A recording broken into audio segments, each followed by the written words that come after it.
Live. My name is Damlola Ogunshakin. Let's move straight to the front pages of the dailies, and I'm starting with Vanguard. Vanguard is leading with kidnapping will make Abuja too hot for criminals. That's according to WIKE. Says enough is enough. Slams informats. You won't sleep well again.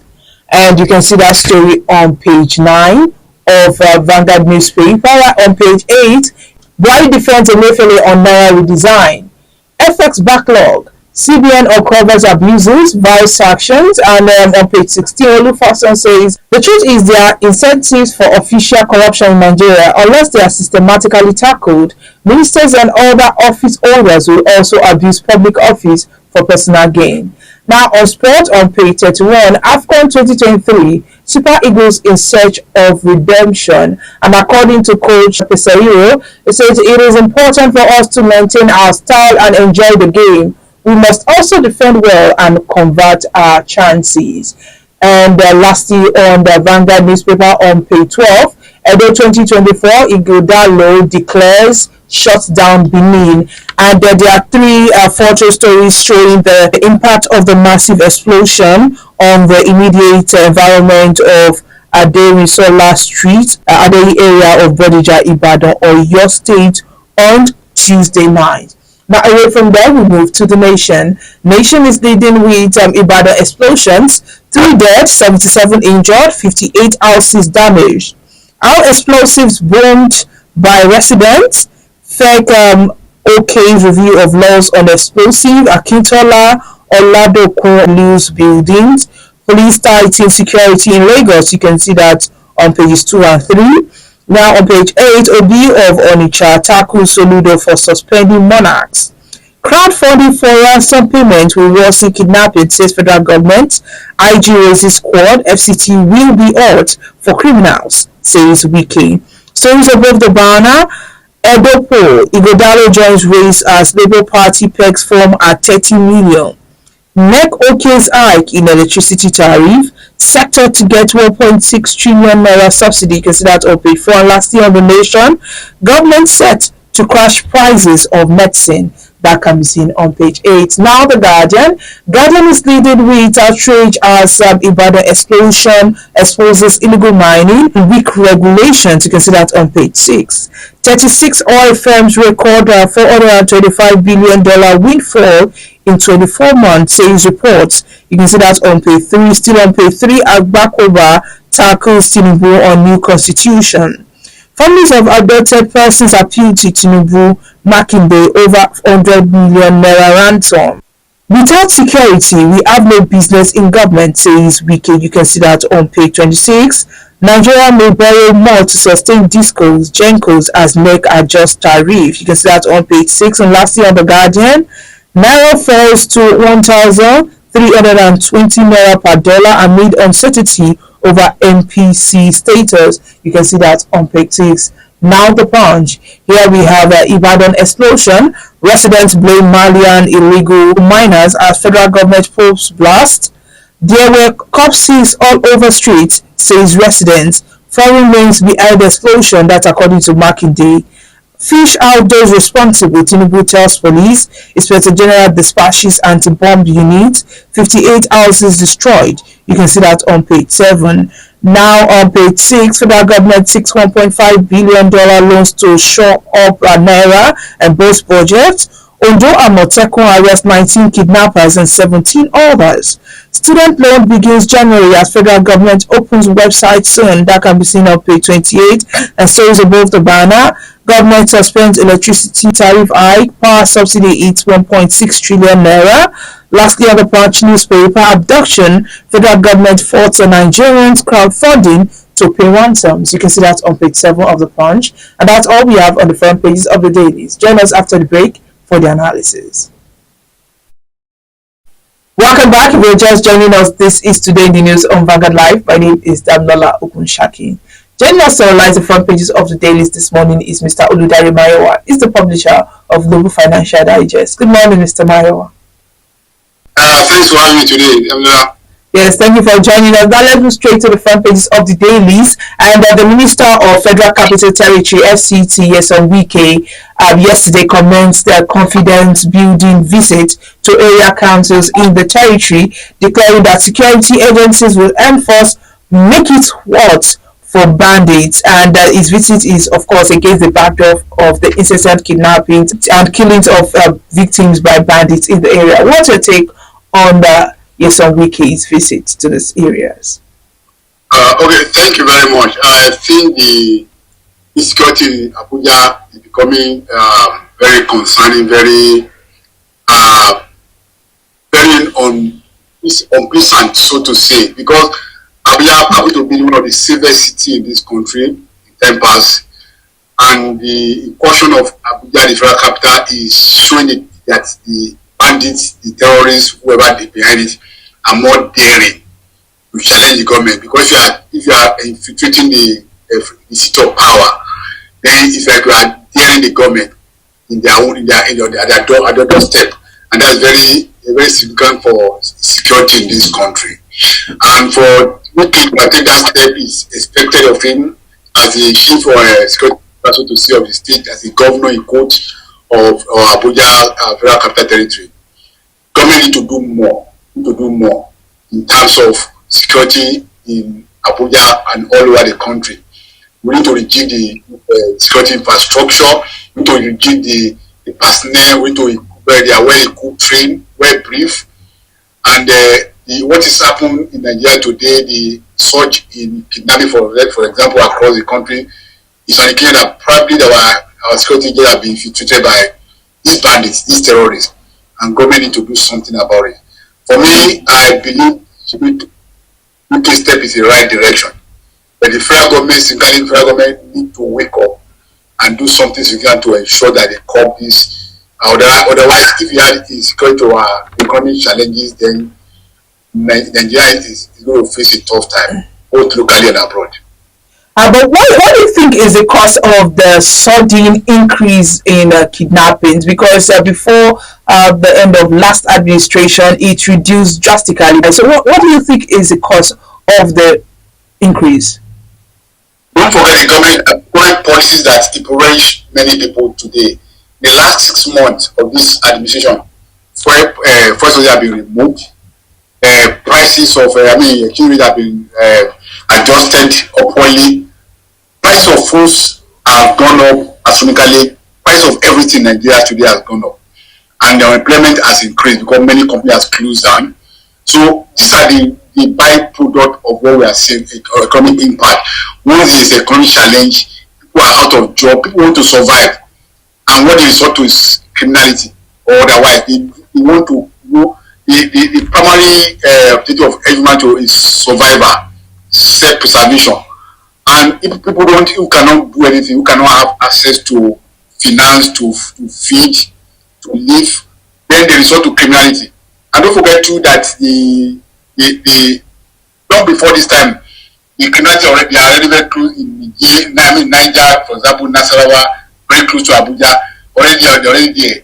And don't forget, even during the last administration, we came to Abuja and attacked the correctional center in that place. So it's already been around us. We have not really solved the security issue holistically. So it's just escalation due to economic pressure, economic challenges, and government to tackle some of these things to ensure that for example, in Abuja, all the Okada riders have been displayed. So what do you think they are going to be resorted to? They are going to be resorted to criminality because they don't have any other means of survival. They resort to criminality. So these are things that bring the increase in the incident of kidnapping, burglary, and the rest. But most importantly, it seems because going to the houses of people, going inside the city to kidnap people, show that they are very daring and they are challenging the government and government to rise up to the occasion. We have Ekiti State, Zamfara, so many states have also fallen victims. Now, the only place that seemed to be attacked recently is the South. Now, Amoteco, they seem to be doing a very good job in Ondo State. So, do you think other regions should also adopt this security outfit? Unfortunately, the issue of state police has been on and off all this while because basically the structure of policing we have is not working. Where we command the IGP in Abuja, commanding the assistant of the confederation and local government, it's not working because we need people who are familiar with the terrain. We need people who knows the people, who are familiar with the environment. For example, we go to US, they have county police. Most police are not, it's not state, it's county. Each county has their own police which manage their environment because they are familiar with the environment. They are able to tackle the incident quickly and fastly. So the concept of Amotekun, may God rest the memory of the governor of Ondo State, Olutimi Akedolu, he was the one that championed it because there's a need to tackle insecurity in the southwest. Don't forget, before Amotekun establishment, there was a surge in kidnapping all over the place in Ogun State, in Oyo State. Oyo was so under siege of kidnappers at some point. That led to the what's the name of that man who was now challenging them. So government need to re-establish a local policing system in such a way that we can tackle the security at the local level, at the local government, at the world level, so that if people are familiar with this terrain and the people who are managing the security, it's easy for them to detect, to know who are these criminals. It's easy for them to detect that even there is a stranger coming to that community, they quickly fish them out and throw them out of the community. That's the only way we can tackle the security. Apart from that, we need to use technology in terms of CCTV all over the place. Nigeria has invested so much on the CCTV the last couple of years, but we are not seeing any result of it. We need to encourage technology to detect this thing. We need to begin to be conscious of insecurity in our environment. And that's what government to go to. So Amotekun need to be fortified in other states. Most of those states they want to be politically correct with the ex-president Buhari, because most of the people who are carrying out kidnapping in the southwest then are suspected to be from the north. And so many want to be in the bad book of the former president. So they slow down in implementing that agreement on the subject of Amotekun. It's only Akedolu that actually insisted and went ahead to implement it, and that's why it's working on nothing. So other states should join. Now that you have a government that will help them, they should join and fortify security of their people. Encourage other regions like South, East, and other part of the country, even in the north, where in Savannah, where the country is so escalating, they should involve to local policing to check this escalating incident. Otherwise, it will consume every one of us. Kidnappings going on in the north. Now, some of the families, due to the fact that their loved ones are with the kidnappers, they resulted into raising ransom for the abducted victims. Now, the federal government, they are warning against ransom raising for abducted victims, stressing that this might worsen the security problem in the country. Well, I think the people misunderstood the federal government on the issue of raising crowdfunding for kidnapping ransom. What the former Minister of Telecommunication did, what's his name now, Pantani, was very wrong. Yes, such thing can be done, but you don't make a public show of it. The minister went ahead and announced that he has raised money through his friend, 50 million to pay ransom. Then anything, they are over the place, they hear this thing, they read about this thing, they listen to this thing, and also because they know that if the high profile people are involved in raising money, then they hike their rate. I think that's what government is trying to discourage. Yes, you can raise money because if your family are involved in this thing, you want to take every measure to get them back. But people are announcing it publicly on the social media, on the media, it's wrong. It's encouraging the criminals that yes, their business is paying, high profile people are involved in this, let's hike the rate. That's the danger of it, and I think that's what the government want to address. I mean, when I heard about Patani's announced that publicly, I was saying, but was this man in right senses? Was he doing he's doing more damage? He's encouraging these criminals to increase their ransom by making public this so-called fundraising for ransom. I think that's what the government is trying to address. That's my understanding of what government is trying to address.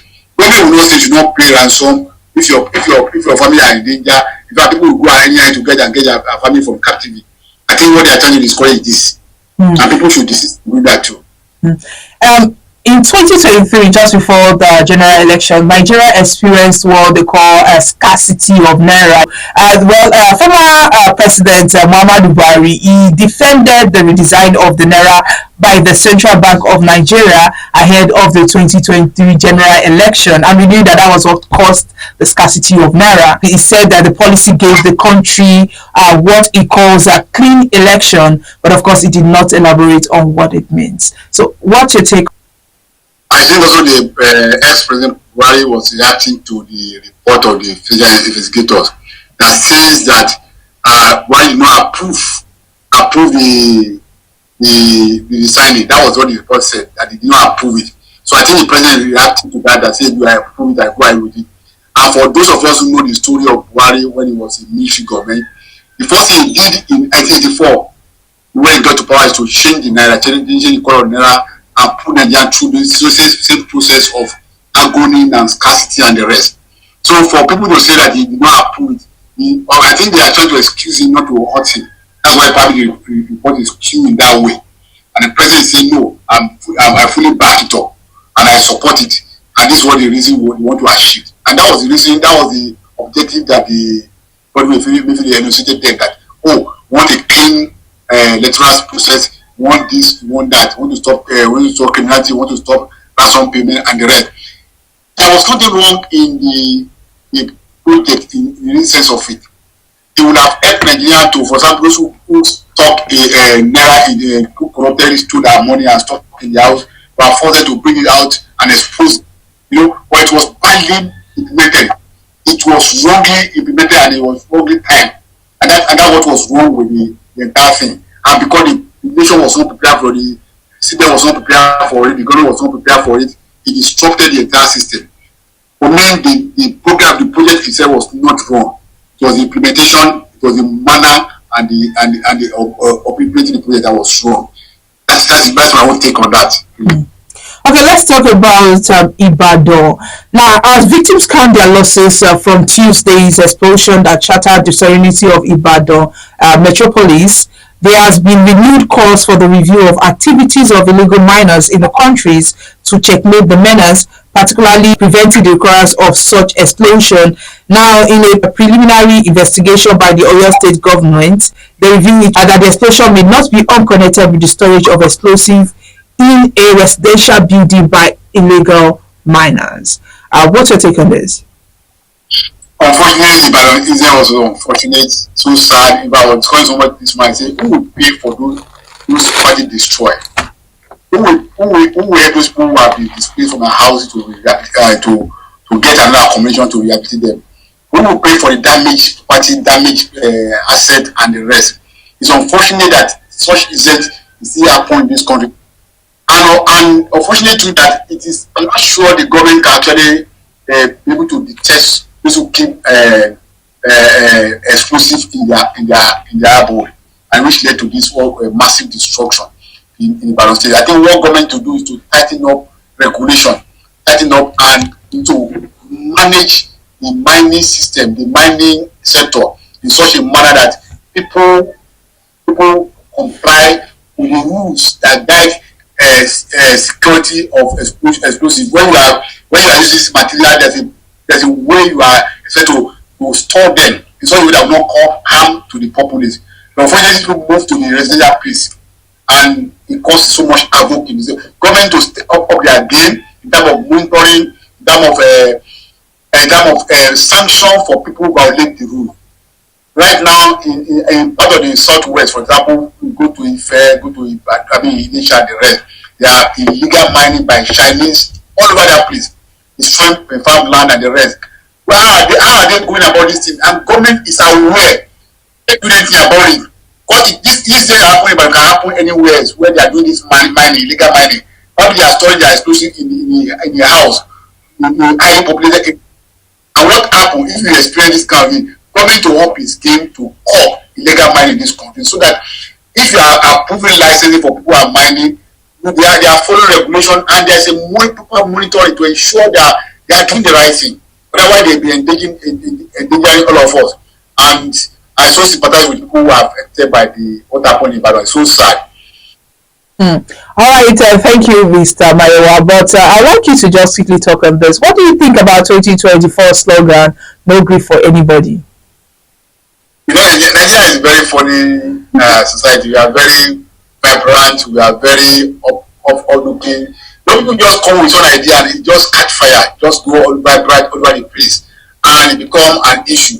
Of course, you can look at it from the positive side, that you don't give up on your vision. Pursue your vision with all the energy you have without being discouraged. You can look at it from the positive side. You can look at it from the negative side. If one of us are struggle over something, we are disagreeing, I say no agree, then it's going to lead to chaos, it's going to lead to crisis. So depending on which angle you are looking at the slogan.